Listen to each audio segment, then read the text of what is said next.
Bonsoir. Ce soir, c'est Mamé qui raconte l'histoire d'une montgolfière pas comme les autres.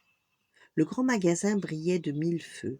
Les passants s'arrêtaient pour admirer les automates qui s'agitaient dans les vitrines de Noël.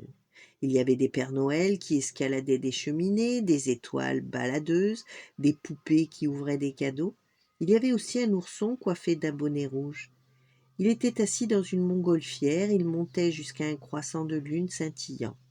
Chaque fois que l'ourson atteignait la lune, il la touchait et sa montgolfière redescendait. Une petite fille qui regardait la scène pensa: On dirait que cette peluche s'ennuie.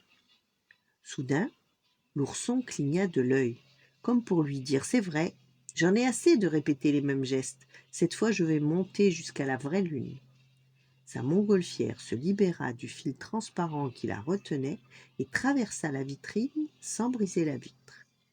La petite fille s'écria: Emmène-moi, dit-elle à l'ourson. Elle sauta à bord de la nacelle, la montgolfière s'éleva lentement au-dessus des lumières de la ville, traversa les nuages et pénétra dans l'espace.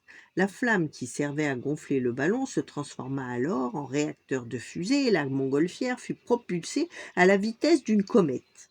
Dans sa course, elle bouscula 100 000 étoiles. À l'approche de la lune, la montgolfière ralentit et se posa en douceur sur une plaine où régnait une étrange animation. Une foule de bonshommes couraient en tous les sens, armés de ciseaux et de gros rouleaux de papier cadeau. Leur peau était très pâle, ils portaient tous la même tunique blanche à boutons noirs. « Et qui êtes-vous » demanda la fillette. Sa voix résonna dans le silence spatial, car malgré leur va-et-vient, les bonshommes ne faisaient aucun bruit. « Nous sommes les Pierrot Lalu, chuchota l'un d'eux. Toute l'année, nous rêvons sans rien faire sur le sable lunaire. Mais à Noël, quel travail!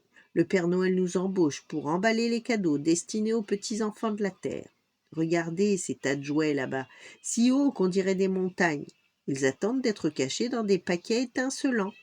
Mais c'est magique, s'exclama la fillette. Elle ferma les yeux et entendit un brouhaha de voix et de musique. « Bah, tu es dans la lune ou quoi ?» lui dit la voix bien connue. Derrière elle, la petite fille se retourna, stupéfaite, et sa maman lui souriait. Elles étaient toutes les deux devant les vitrines du magasin. La fillette se frotta les yeux, puis sortit de son rêve. Avant de suivre sa maman, elle jeta un dernier regard à la vitrine.